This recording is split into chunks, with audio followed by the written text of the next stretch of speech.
Hi students, तो फिर से एक शॉर्ट वीडियो हम लेकर के आ गए जिसमें आज सबसे ज्यादा इंपॉर्टेंट जो r बराबर 2f का प्रूफ है वो लेकर के हम आए हैं, जिसमें f बराबर होता है r into 1 minus 1/2 into sec theta. Sir ये क्यों लिख रहे हैं? यही तो ओरिजिनल रूप है r बराबर 2f का। r बराबर 2f जो आप सिद्ध करते हैं बच्चों, उसका ओरिजिनल रूप f बराबर r into 1 minus 1/2 sec theta होता है। बहुत अच्छी बात है। कैसे होता है सर, आज बतलाने जा रहे हैं, है ना। मतलब आप भले 10th क्लास में 12th क्लास में पढ़ लेते हैं कि r बराबर 2f सिद्ध हो गया। हम भी 2 मेथड से अपलोड कर रखे हैं। r बराबर 2f डायरेक्ट कैसे सिद्ध होता है, लेकिन उसका सबसे ज्यादा इंपॉर्टेंट जो फॉर्मेट है, रूप है, हाँ, वो है आपका f बराबर r into 1 minus 1/2 sec theta. और इसी का हम आज प्रूफ करने जा रहे हैं बच्चों कि कैसे होता है। तब लास्ट में इससे लाएंगे उपाक्षीय किरण का बात करेंगे। जब थीटा बहुत छोटा होगा, थीटा टेंड्स टू 0 होगा, तो सेक 0 का मान 1 होगा। हाँ, और जैसे ही 1 होगा वैसे ही 1 में से आधा जाएगा, 1 में से हाफ जाएगा तो हाफ बचेगा। और जैसे ही हाफ बचेगा बच्चों तो f बराबर r/2 या r बराबर 2f। अरे वाह सर, आ तो गया वही, हाँ आया वही, लेकिन सच्चाई जो है वो ये है 1 minus 1/2 into sec theta. This is the original format of r equal to 2f, है ना, which is the relation between f and r। Means focus दूरी और वक्रता त्रिज्या में जो संबंध है वह कोण के रूप में भी होता है, जिसमें उपाक्षीय किरण का भी हम बात थोड़ा सा समझाएंगे। जो किरणें लगभग प्रधान अक्ष के समानांतर होती हैं, है ना, यानी प्रधान अक्ष के साथ नगण्य कोण बनाती हैं लगभग 0 डिग्री, वही है उपाक्षीय किरणें। तो उसी के सहायता से हम लाएंगे r बराबर 2f लास्ट में। तो आइए बच्चों स्टार्ट करते हैं। r बराबर 2f, लेकिन सच्चाई क्या? तो ये f बराबर r into 1 minus 1/2 sec theta, और इसी से आएगा r बराबर 2f। थर्ड मेथड का हम बात करने जा रहे हैं। तो आइए बच्चों स्टार्ट करते हैं, देखा जाए। फिगर तो वही होगा स्टार्टिंग में जो हम बनाते आए हैं अभी तक दोनों मेथड में। ओके, हाँ, तो देखा जाए बच्चों।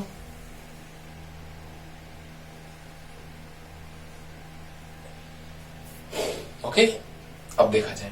प्रधान अक्ष के समानांतर जब किरणें आती हैं तो परावर्तन के फल स्वरूप फोकस से गुजर जाती है।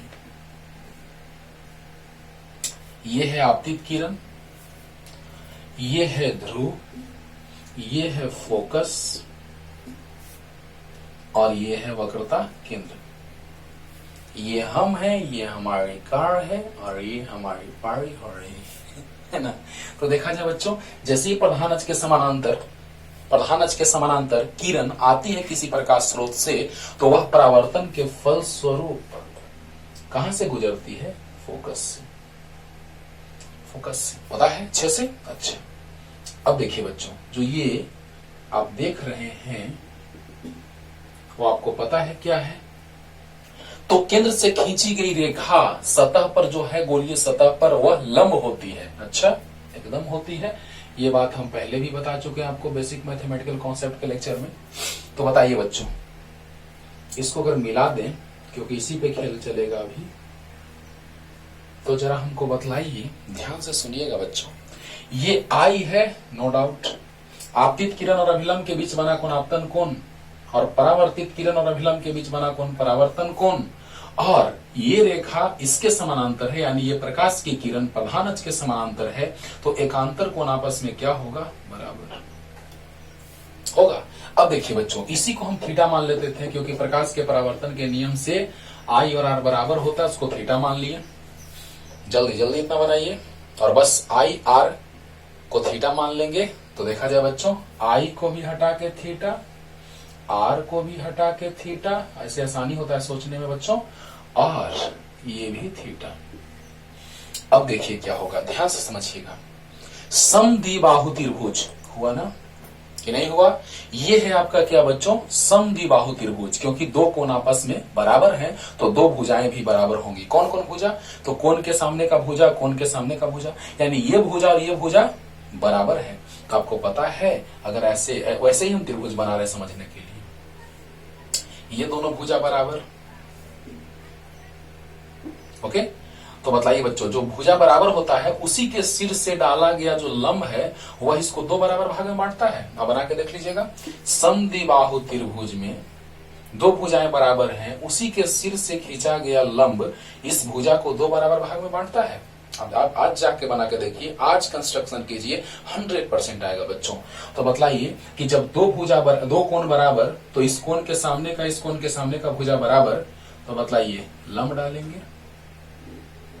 यहां पर बिंदु हम कुछ एम मान लेते हैं। लंब क्यों डाले हैं अभी समझ में आएगा। जैसे ही लंब डालेंगे वह इस भुजा को दो बराबर भाग में बांटेगा। यस, और जरा देखो तो बच्चों, ये सी से सतह की दूरी, यानी कि एक गोले में केंद्र से सतह की दूरी त्रिज्या होती है। यस, वाह क्या बात है। समझो बच्चों, ध्यान से, मजा आएगा एकदम, एक बार में क्लियर होगा 100%। प्रधान अक्ष के समांतर चलती प्रकाश की किरण दर्पण से परावर्तन के बाद प्रधान अक्ष के फोकस पे से होकर गुजरती है। बहुत अच्छा, याद होगा। आपतन कोण परावर्तन कोण के बराबर होता है, एकांतर कोण से ये कोण इसके बराबर हो गया। यस, अब बतलाइए, जब ये थीटा है तो थीटा के सामने का भुजा आपस में बराबर होगा कि नहीं होगा। 100% होगा, क्योंकि समद्विबाहु त्रिभुज की दो भुजाएं बराबर होती हैं। अब समद्विबाहु त्रिभुज में दो जो भुजाएं बराबर हैं, उसके सिर से डाला गया लंब सामने के भुजा को दो बराबर भागों में बांटता है।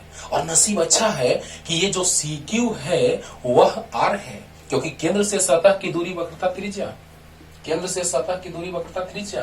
तो बताइए बच्चों, जब दो बराबर भाग में बांटता है तो जब ये वक्रता त्रिज्या R है तो ये R/2 होगा, ये भी R/2 होगा। नहीं समझ में आया, फिर से समझो बच्चों।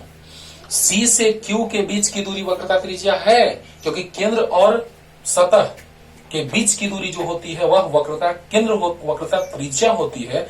केंद्र और सतह के बीच की दूरी वक्रता त्रिज्या। तो जब ये CQ जो है, CQ वह वक्रता त्रिज्या है, तो ये जो है लंब डाले हैं तो दो बराबर भाग में बांटा है। तो जल्दी बताओ बच्चों कि इस भुजा को ये जब हम लंब डालें तो दो बराबर भाग में बांट दिया, यानी ये जब पूरा R है तो ये आधा आधा यानी R/2 होगा। यहां तक समझ में आ गया होगा, आ गया। अरे वाह, अब देखो बच्चों क्या है, सो देखो, ये तो अच्छे से पता है कि C वक्रता केंद्र और ध्रुव के बीच की दूरी वक्रता त्रिज्या, और फोकस और ध्रुव के बीच की दूरी फोकस दूरी। वक्रता केंद्र और ध्रुव के बीच की दूरी वक्रता त्रिज्या, और फोकस और ध्रुव के बीच की दूरी फोकस दूरी होती है। लेकिन हमको CF पता नहीं है।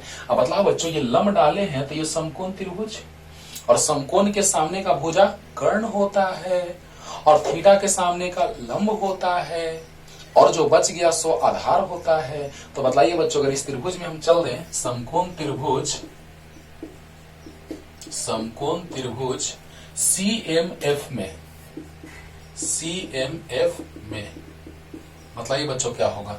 ध्यान दीजिएगा, ये दिया है, इससे जरूरत है, क्योंकि देखिए बच्चों, हमको CP बराबर लिख सकते हैं, CP बराबर CF प्लस FP, एकदम लिख सकते हैं। तो हमको CFP पता है, CP पता है, CF से मतलब है, यानी ये जरूरी है, यानी CF से मतलब है हमको। तो बतलाइए, कोण के सामने लंब, उससे मतलब नहीं है क्योंकि ये दिया हुआ है। आधार से मतलब है और कर्ण से मतलब है। मतलब क्या, समकोण त्रिभुज CMF में cos थीटा, क्योंकि हमको लंब से मतलब नहीं है, आधार से मतलब है और कर्ण से मतलब है। तो बताइए, cos थीटा बराबर आधार बटा कर्ण होगा।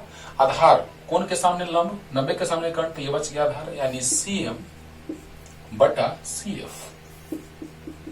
क्या बात है, नहीं समझ में आया? आगे होगा बच्चों, cos थीटा आधार बटा कर्ण, यानी CM बटा CF। अब बतलाइए, CF अगर हम लिखें तो CM बटा cos थीटा, तो CF बराबर CM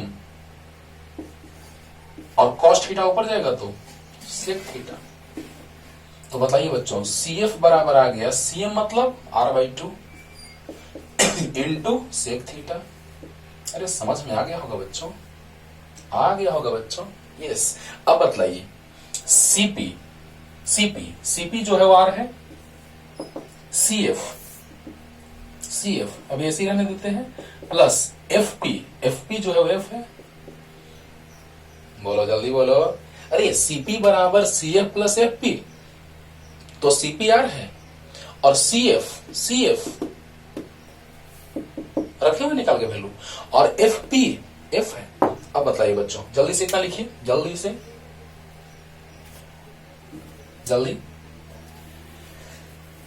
अब देखा जाए बच्चों, जैसे ही हम f बराबर अगर लिखे तो f बराबर लिख सकते हैं r माइनस सी एफ, तो f बराबर लिख सकते हैं बच्चों r माइनस सी एफ का मान अभी निकाल के रखे हैं r/2 सेक थीटा, तो f बराबर आ गया r into 1 minus 1/2 sec theta. Yes, this is the original format of r बराबर 2f, r equal to 2f। Okay, f बराबर r into 1 minus 1/2 sec theta, क्योंकि r कॉमन लिए थे, यहाँ 1 बच गया, माइनस यहाँ 1/2 बच गया सेक थीटा। देखिए तो बच्चों वही लिखे थे, आ गया। अब देखिए बच्चों, कहानी अब थोड़ा सा और स्टार्ट होता है, क्योंकि ओरिजिनल रूप ये है, ये है। अब ये याद रखिए, ओरिजिनल रूप ये है। ओके, लेकिन फिर से वही बात कि दर्पण जब लगभग सीधी हो, लगभग सीधी, पूरी नहीं, लगभग सीधी, और जब लगभग सीधी होगी बच्चों तो थीटा का मान बहुत छोटा हो जाएगा। अभी जस्ट देखो, पिछले मेथड में ऐसे हम समझाए हैं, लेकिन इसमें भी समझ लीजिए कि दर्पण लगभग सीधी होगी तो जैसी प्रधान अक्ष के समांतर किरण जाएगी तो परावर्तित तो होगी।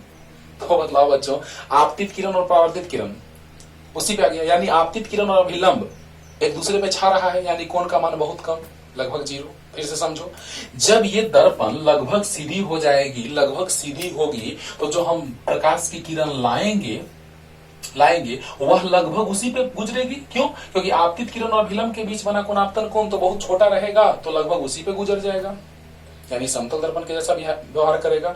अब बतलाओ बच्चों, जब थीटा बहुत छोटा होगा, थीटा बहुत छोटा, उसी के लिए हम कह देते हैं कि जब प्रधान अक्ष के समानांतर किरणें जा रही हैं जिसमें कोण बहुत छोटा है, उपाक्षीय किरण का बात करते हैं उसमें, कि जब कोण बहुत छोटा हो जाए, लगभग प्रधान अक्ष के समानांतर का बात कर दो, तो बतलाओ बच्चों थीटा का मान क्या हो जाएगा, बहुत छोटा। और बहुत छोटा होगा, सोच के देखो ना बच्चों, यहां से समझाया भी कि थीटा बहुत छोटा होगा, यानी बतलाओ कि cos 0 का मान 1 होता है, थीटा बहुत छोटा है यानी थीटा 0। तो आपको पता है सेक थीटा बराबर होता है 1 में cos थीटा, तो 1/1 यानी 1। तो बताइए बच्चों, सेक 0 का मान भी 1 आएगा, cos 0 का मान 1, तो सेक 0 का मान भी 1 आएगा। अरे वाह! तो देखिए बच्चों, यहीं से हम बतलाने जा रहे हैं कि यदि उपाक्षीय किरण के लिए डायरेक्ट लिखते हैं हम लोग, उपाक्षीय किरण, उपाक्षीय किरणों के लिए थीटा टेंड्स टू 0, इसलिए सेक थीटा टेंड्स टू 0। क्यों? क्योंकि अगर थीटा 0 होगा तो सेक 0 का मान 0 होगा, सॉरी 1। अभी तुरंत समझाया बच्चों कि cos 0 का मान 1, तो सेक थीटा बराबर होता है 1/cos थीटा, तो 1/cos 0 का मान 1, तो 1/1 है ना, 1 आएगा। यहाँ पे गलती से 0 भी लिखा गया था बच्चों। अब देखिए, तो जैसे ही थीटा बहुत छोटा होगा उपाक्षीय किरणों के लिए लगभग प्रधान अक्ष के समानांतर, तो बताइए बच्चों, जब थीटा 0 तो सेक 0 का मान 1, थीटा 0 उपाक्षीय किरणों के लिए थीटा टेंड्स टू 0, तो सेक 0 का मान 1। तो बताइए बच्चों, यहां से रखेंगे, जैसे ही कहां रख दे, जल्दी यहां पे रख देते हैं। तो देखिए तो बच्चों क्या आ जाएगा, F equal to R into 1 minus 1/2 sec theta, तो सेक 0 का मान 1, यानी F बराबर आ गया बच्चों R इंटू 2 LCM, तो 2 माइनस 1, यानी आ गया F बराबर R/2 या R बराबर 2F। अरे बोलो, F बराबर R/2, इसलिए R बराबर 2F। लेकिन सच्चाई क्या है, ओरिजिनल रूप क्या है, तो F बराबर होता है R into 1 minus 1/2 sec theta.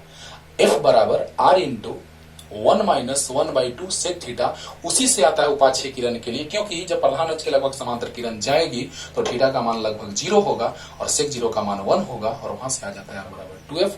100% clear होगा। पढ़ते रहिए, आगे ऐसे ही शॉर्ट वीडियो लॉन्ग वीडियो लाते रहेंगे।